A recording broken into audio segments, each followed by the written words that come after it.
Halo guys, welcome back to my channel, Neurovagus Channel. Oke, kemarin kita sudah membahas tentang basis kranii, dan sekarang kita akan membahas tentang hole in basis kranii atau foramen di dalam basis kranii. Ada 12 foramen yang kita akan bahas di sini. Yang pertama adalah foramina cribrosa. Lalu yang kedua ada optic canal. Jadi optic canal itu berada di sphenoid bone, tentunya di korpus. Nanti kita akan bahas, tapi kita akan sebut dulu foramen-foramennya. Pertama, yang kedua adalah optic canal, itu adalah untuk menghantarkan nervus 2 tentunya. Lalu ketiga ada fissura superior orbitalis atau fissura orbitalis superior ya harusnya. Lalu yang ketiga ada foramen rotundum. Lalu yang kelima ada foramen ovale karena berbentuk oval ya. Lalu yang keenam ada foramen spinosum. Dan yang 7 ada foramen lacerum. Dan yang ke-8 ada kanal karotid. Karotid kanal ya. Lalu yang ke-9 di sini ada meatus acousticus internus.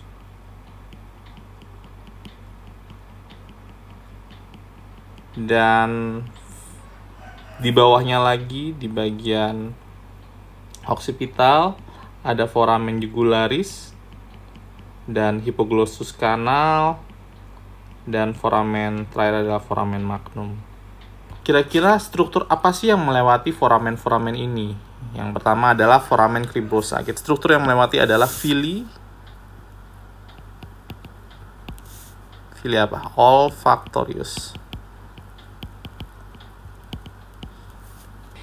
Terletak di bagian os ethmoidalis. Kedua adalah optic canal atau canalis opticus. Struktur yang melewati canalis opticus adalah optic nerve atau nerve cranial, nervus 2, lalu arteri ophthalmica.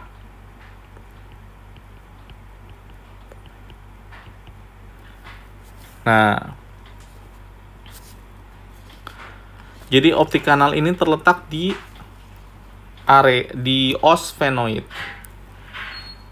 Nah, kalau kita ingat arteri ophthalmik itu adalah cabang pertama dari arteri cerebral media.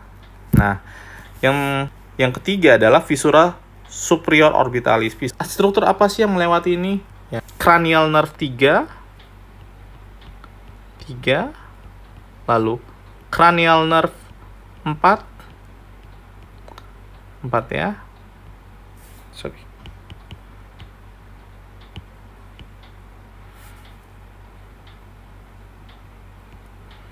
Cranial nerve 6, 5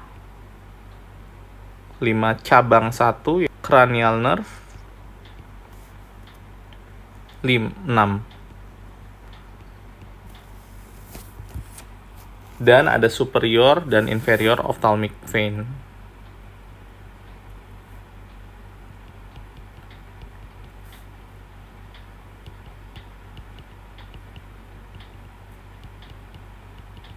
Nah, jadi kalau kita lihat fissura superior orbitalis ini dilewati oleh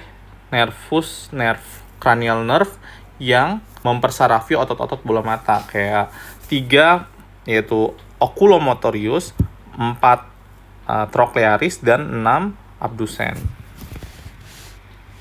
Dan 5 nervus 5 trigemendus cabang pertama juga melewati fissura superior orbitalis. Dan tentunya ada vena yang melewati struktur ini yaitu superior dan inferior ophthalmic vein.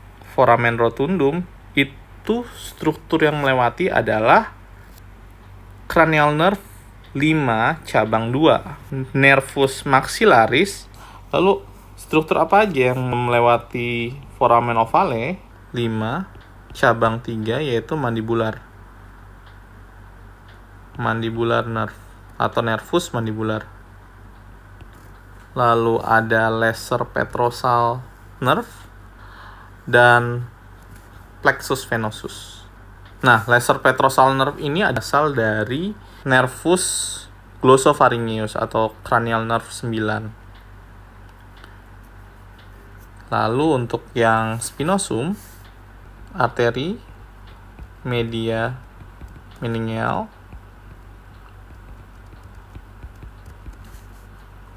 dan vena media meningeal, dan ada cabang dari nervus mandibularis yaitu meningeal branch. Lalu ada foramen lacerum, arteri media meningeal, ada emissary vein, dan ada dipetrosal nerve. Dipetrosal nerve ini adalah nervus yang berasal dari greater di C1 dan C2 sampai C3. Selanjutnya ada canalis carotid. Nah, ini kita lihat, kita bedakan mana foramen lacerum, mana canalis carotid. Nanti kita akan secara 3D-nya, sesuai dengan namanya, itu carotid canal, yaitu tempat lewatnya arteri dan vena carotis internal. Itu adalah foramen-foramen yang berada di sphenoid. Nah, kita lanjut ke bawah, itu ada foramen-foramen yang berasal dari os temporalis. Salah satunya adalah yang pertama, meatus acousticus internus. Sesuai dengan namanya, dia menuju ke acousticus, yaitu ke telinga. Struktur yang melewati yaitu ada arteri dan vena, labirin, lalu ada cranial nerve 7, cranial nerve 8, 7 ini facialis, 8 ini vestibulococularis, intermediate nerve. Foramen jugular dilewati oleh meningeal branch dari occipital artery, vena internal jugularis. Untuk nervus-nervusnya sendiri ada cranial nerve 9 atau glossopharyngeus,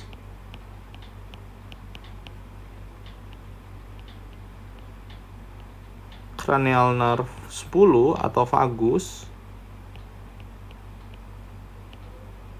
cranial nerve 11 atau kita sebut accessorius. Kedua terakhir adalah hypoglossus canal. Sesuai dengan namanya, dilewati oleh nervus 12 yaitu nervus hypoglossus. Dan terakhir adalah foramen magnus yang nantinya akan dilewati oleh medulla oblongata,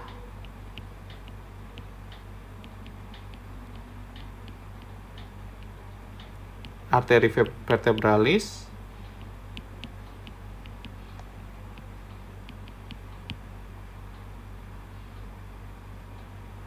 spinal accessory nerve,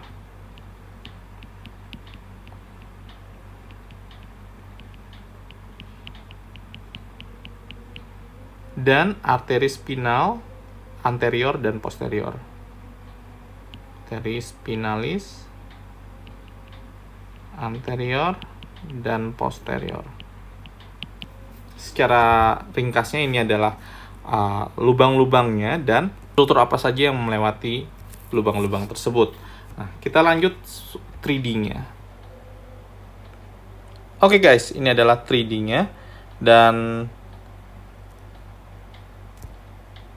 mungkin saya hanya bisa menampilkan sebagian dari struktur yang melewatinya, kayak seperti cranial nerve dan arteri carotis interna. Nah, kita mulai dari yang awal ya, yaitu foramina cribrosa, bulu-bulu halus yang berasal dari bulb olfactorius. Lalu dia akan menuju ke mukosa nasal bagian superior. Lalu kita lihat di sini ada kanalis opticus yang dilewati tentunya oleh optic nerve dan arteri ophthalmic. Nih ya, lubangnya. Oke. Lalu kita lanjut ke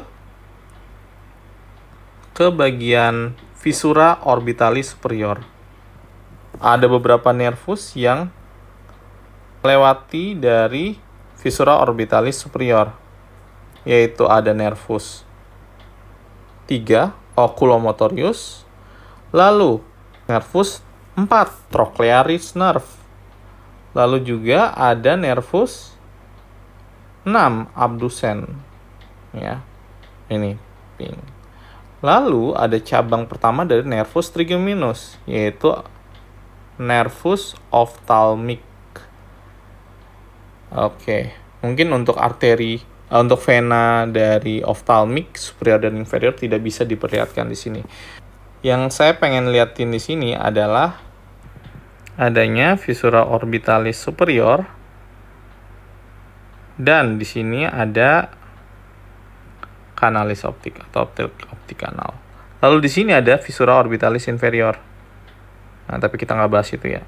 Nah, nanti ada implikasi klinisnya karena ketika adanya trauma ataupun trauma yang melibatkan os orbitalis, ya, pars orbitalis, os frontalis dan yang lainnya yang menekan bagian dari visura orbitalis superior, maka akan terjadi Röntgen-Duvik-Neud syndrome atau kita bisa sebut superior orbitalis fissura syndrome. Gejalanya itu adalah ptosis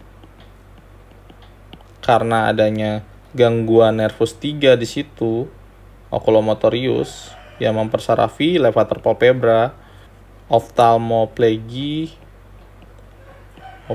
tentunya, karena ada nervus 3, 4, 6 di situ, lalu ada fixed dilated pupil, karena ada cabang parasimpatiknya itu terganggu, lacrimal hiposekresi atau hiposekresi lacrimal, ada cabang nervus 5, cabang 1 atau ophthalmic nerve yang mempersarafi dari kelenjar lacrimal. Loss of corneal reflex atau kehilangan refleks kornea.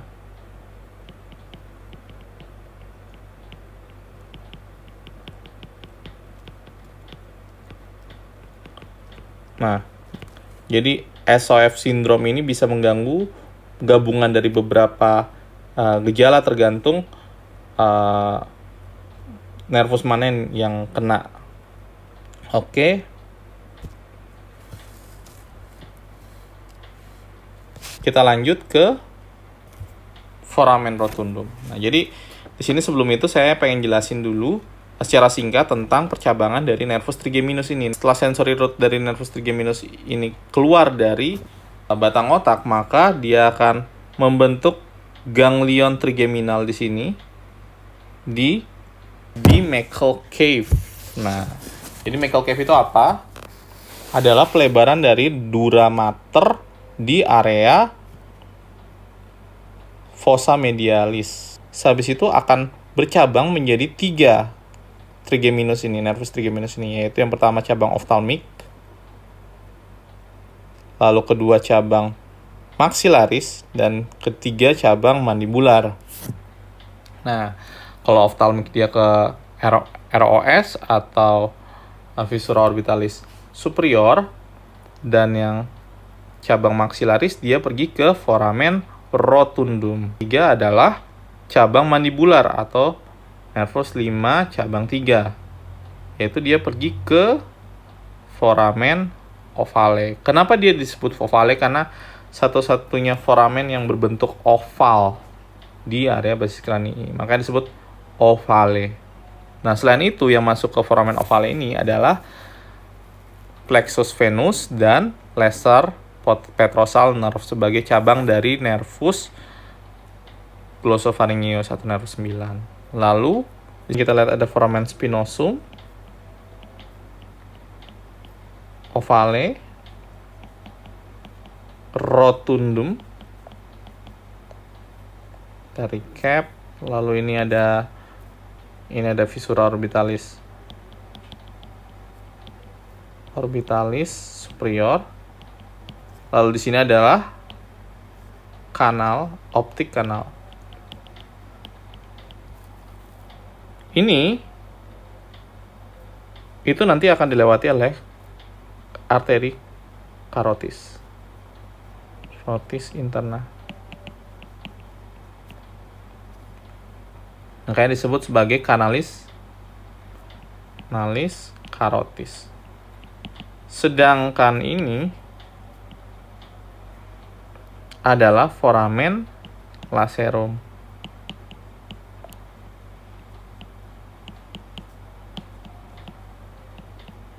Nah, foramen lacerum ini akan dilewati oleh arteri meningeal media branch atau cabang dari arteri meningeal media dan emissary vein, dan ada di petrosal nerve yang berasal dari thoracic 1 dan T1 dan C2 sampai C3.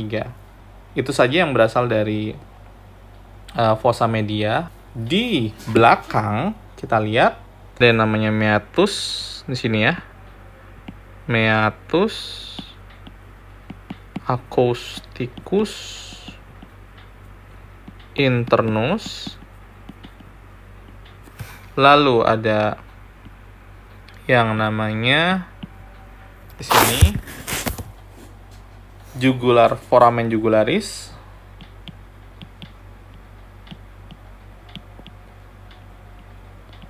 Dan ada sebuah kanal yang namanya adalah kanal hypoglossal canal. Dan tentunya yang paling besar ini adalah foramen magnum. Nah, tentunya untuk yang tadi meatus acousticus internus itu sudah dilewati oleh nervus 7 dan nervus 8. Ada yang namanya schwannoma dari nervus 8 akan juga mengenai dari nervus 7 di situ. Nah, nanti dari nervus 7 jadi ada meatus acousticus internus yang dilewati oleh nervus 7 dan nervus 8 dan arteri vena labirin dan intermediate nerve. Jadi lalu ada foramen jugularis yang akan dilewati oleh nervus 10, 9, 10 dan 11 dan beberapa arteri, yaitu arteri occipital arteri, cabang meningeal, lalu vena internal jugularis dan sinus petrosal inferior. Lalu yang kedua terakhir adalah hypoglossal canal, yaitu dilewati oleh nervus hypoglossus, dan yang terakhir adalah foramen magnum yang dilewati oleh batang otak, anterior dan posterior arteris spinalis dan arteri vertebralis. Oke, itu aja. Jadi untuk kelainan dari nervus, jadi untuk kelainan dari lubang-lubang ini dapat menyebabkan gangguan klinis pada struktur yang melewati, kayak contoh tadi yang saya jelasin, Rochen-Divert syndrome atau fissura superior orbitalis syndrome. Jadi bisa terjadi ophthalmoplegis dan proptosis secara bersamaan. Lalu bisa juga ada yang namanya schwannoma di bagian nervus 7 atau nervus 8. Maka salah satunya adalah kehilangan keseimbangan disertai dengan wajah yang tidak simetris. Bisa juga, yaitu pada meatus acousticus internus. Lalu bisa juga di canalis opticus ada kan ada dua tuh yang lewat di situ, ada arteri dan vena ophthalmica dan arteri nervus opticus atau nervus 2. Kalau terjadi aneurisma arteria oftalmika, tapi jarang. Itu juga bisa gangguan penglihatan. Nah, jadi kita tahu struktur mana aja yang bisa lewat di situ, kita bisa menentukan, oh ini kelainannya di kanal mana, di foramen mana. Lalu yang paling terakhir adalah ada di sini namanya foramen cecum.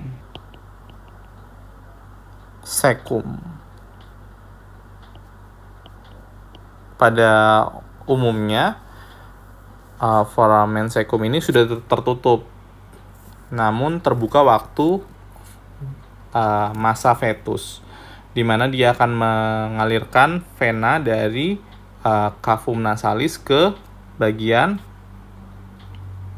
sinus dura. Nah, ada beberapa orang foramen ini masih terbuka, sehingga ketika dia pilek, dia akan menimbulkan juga manifestasi dari infeksi di intrakranium. Nah, tapi pada umumnya foramen ini tertutup, makanya disebut cecum. Oke, itu saja. Don't forget to like and subscribe. Sampai jumpa di minggu depan. Thank you.